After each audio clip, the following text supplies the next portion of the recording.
Buenas tardes a todos. Arrancamos la conferencia con un pequeño video de un minutito que me gustaría que vean. Bueno, esta semana Cristina se presentó a su segunda declaración indagatoria. Esto fue en la causa que lleva el juez Ercolini. La acusan de haber diseñado un plan sistemático para apropiarse de fondos públicos a través de adjudicación de obra vial a un empresario amigo que es Lázaro Báez. Y descubrió que Lázaro había cobrado millones y millones de pesos por adelantado y por obras que no se hicieron. Vos tenés una dimensión de la estructura de vida más honesta. Yo te puedo saber el tipo manejaba todo. Vos sos Lázaro, yo soy honesta. ¿Sí? Vos sos mi amigo, armate una constructora, claro. Yo te adjudico las obras a vos. Claro.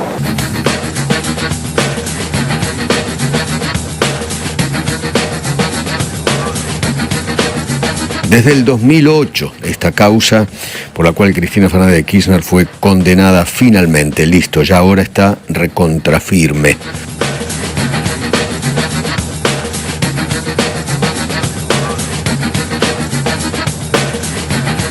Hoy Argentina es menos impune. Hoy podríamos decir que por un momento y por fin todos los argentinos somos iguales ante la ley.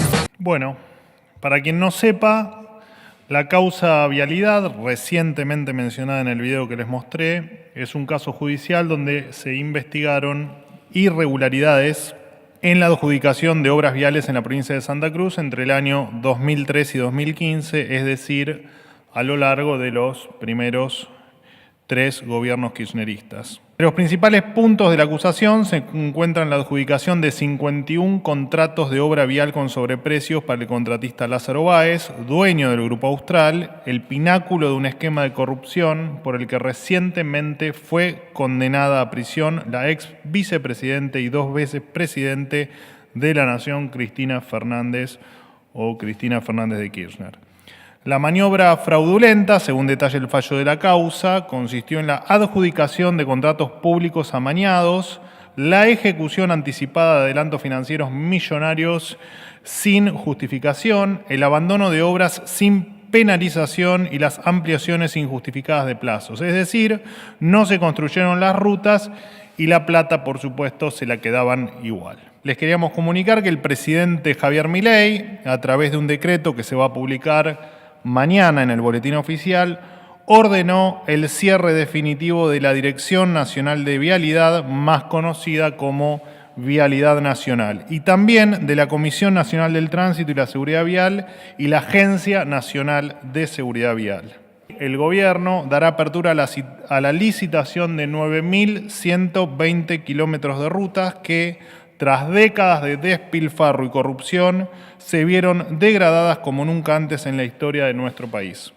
Este esquema de adjudicación de la obra pública generó un agujero fiscal tan grande que destrozó las arcas del Estado, condenando a los argentinos a solventar con sus impuestos servicios cada vez peores, mientras los gobernantes de turno financiaban todo esto con emisión monetaria y, como ya hemos explicado en más de una oportunidad, con su consecuente inflación.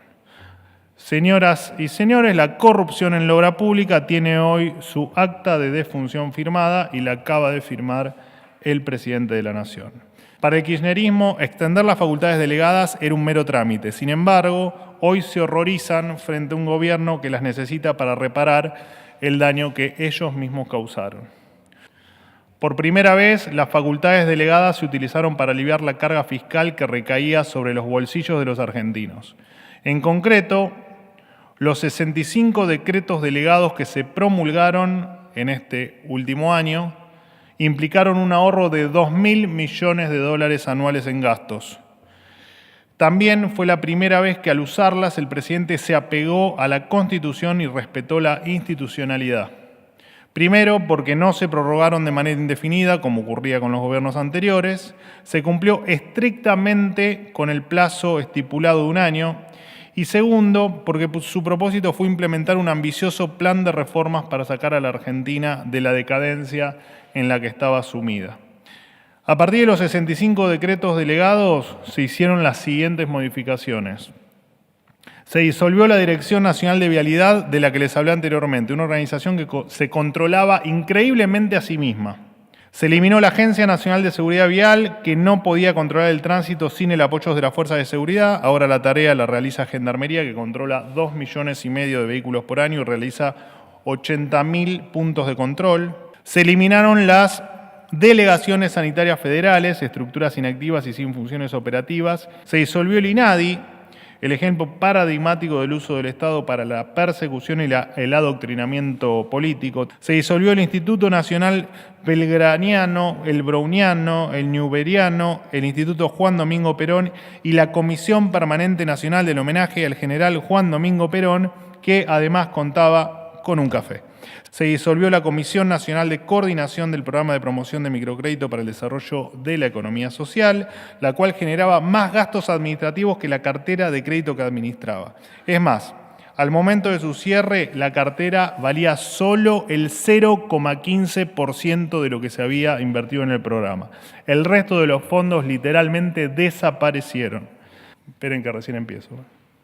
Se reorganizó la Junta de Seguridad en el Transporte. Se adecuó la Unidad de Transformación Financiera, la UIF. Eliminaron los créditos ANSES para que el Estado no regale la plata de los jubilados a tasas irrisorias con fines políticos.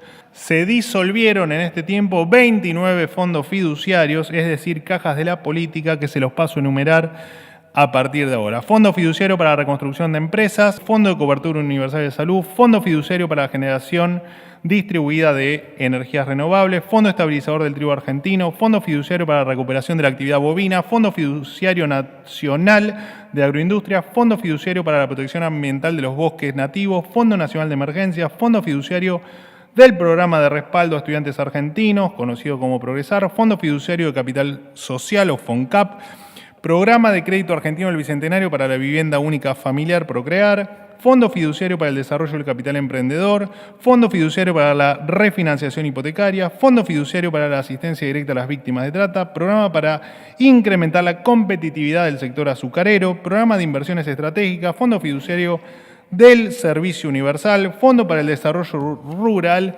y la Agricultura Familiar, Fondo Fiduciario para la Vivienda Social, Fondo Fiduciario para el Desarrollo Provincial, Fondo Fiduciario de Infraestructura Aeroportuaria, Fondo Fiduciario para el Transporte Eléctrico Federal, Fondo de Integración Sociourbana, Fondo Fiduciario para la Promoción Científica y Tecnológica, Fideicomiso Red de Autopistas y Rutas Seguras, Fondo Fiduciario para Subsidios a Consumos Residenciales de Gas, Fondo Fiduciario Federal de Infraestructura Regional y Fondo de Desarrollo Productivo. Este ha sido el resultado de esta primera etapa del plan motosierra, que como saben, y lo hemos dicho 1000 veces, esta motosierra, en lo que respecta a nosotros, es infinita y ameritaba que contemos todo lo que se hizo en este último año en virtud de las facultades delegadas. Federico, te invito por favor a que des unas palabras aquí. Muchísimas gracias. Bueno, muchas gracias. Escuchaba la enumeración y digo, ¿cuánto trabajamos este último año? La verdad que ha sido un equipo muy grande, tanto es así que bueno, el presidente Javier Milei va a agasajarlos a toda la gente que trabajó en esto el miércoles.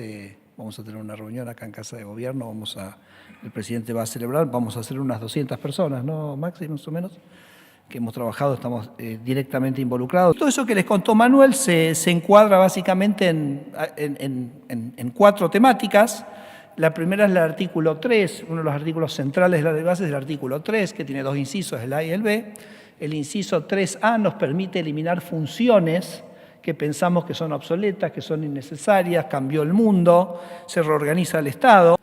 El artículo 3B permite la fusión y reorganización del Estado. Fueron delegaciones primordialmente para la transformación del Estado las que el Congreso le otorgó al presidente Milei.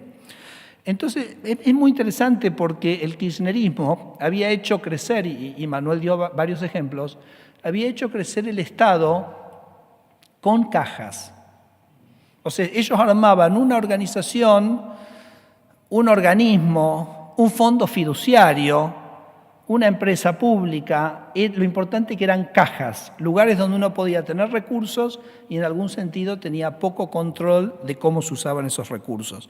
Entonces ustedes habrán visto que Manuel mencionó varias veces, se centralizó tal cosa, se desconcentró tal cosa, porque estábamos transformando organismos que son descentralizados, que pueden cobrar, que pueden, digamos, inventar trámites, cobrar por esos trámites, conseguir dinero a partir de eso, lo cual para nosotros también generaba una inflación de trámites, porque estos organismos se veían compelidos a inventar trámites para poder financiarse. Bueno, cuando uno lo lleva a la administración central, cuando uno lo transforma en desconcentrado, esa potestad la pierde el organismo, es decir, pierde la capacidad de hacer caja con el Estado.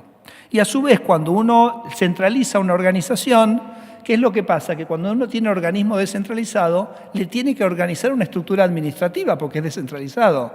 La estructura administrativa de un organismo descentralizado es la misma de un ministerio. Y el último punto, que fue el último listado que compartieron o que compartió Manuel, es la de los fondos fiduciarios. Y los fondos fiduciarios, volvemos un poco a la lógica. Uno podría decir, no, yo creo un fondo fiduciario para tener mayor flexibilidad en el gasto del dinero. Por ejemplo, un fondo fiduciario muy, digamos, que uno podría decir como que es obvio, es el fondo fiduciario de la ley del fuego. Porque si uno tiene un fuego no hay tiempo para andar dando vuelta, hay que comprarlo, hay que contratar los aviones hidrantes, hay que ir. Bueno, cuando nosotros llegamos, porque ¿qué pasa? Que el fondo fiduciario tiene esa flexibilidad para poder actuar en la necesidad, pero tiene la misma flexibilidad para llevarte la plata, si querés. Entonces, cuando nosotros llegamos, vimos que la plata del fondo fiduciario del fuero se había diluido en sueldos de Telam. Se había ido todo en sueldos de Telam. Entonces, fondo fiduciario tras fondo fiduciario, no quedaba un sope. Así que la eliminación de los fondos fiduciarios, prácticamente también tarea cumplida, plenamente cumplida. En este caso, José García Hamilton y Carlos Guberman del Ministerio de Economía son los que llevaron adelante esta tarea. Le vuelve a dar transparencia, evita tener estas cajas independientes que quién sabe a dónde iba el dinero y también ayuda a la transparencia del ordenamiento. Yo termino con una reflexión, que es que yo creo que este uso que ha hecho el gobierno de Javier Milei de las facultades delegadas destaca por su apego a la Constitución. Porque vuelvo al principio, la Constitución pide dos principios, acotado en el tiempo y específico. Y les puedo asegurar que fueron discusiones interminables para ver si íbamos a cambiar algo, si encuadraba en lo que decía el artículo 3A, 3B, 4, 5 o 161 y 162, y no nos desviamos un ápice de lo que el Congreso a nosotros nos había dado. Por eso a veces yo pienso en estos días que se discute tanto el estilo y las formas de Javier. Ustedes saben que Javier tiene una frase que él dice que prefiere una verdad incómoda a una mentira reconfortante. Y entonces yo les digo, ¿ustedes prefieren un presidente que habla suave y viola la Constitución o prefieren un presidente aguerrido pero que la cumple? Muchas gracias. Muchísimas gracias.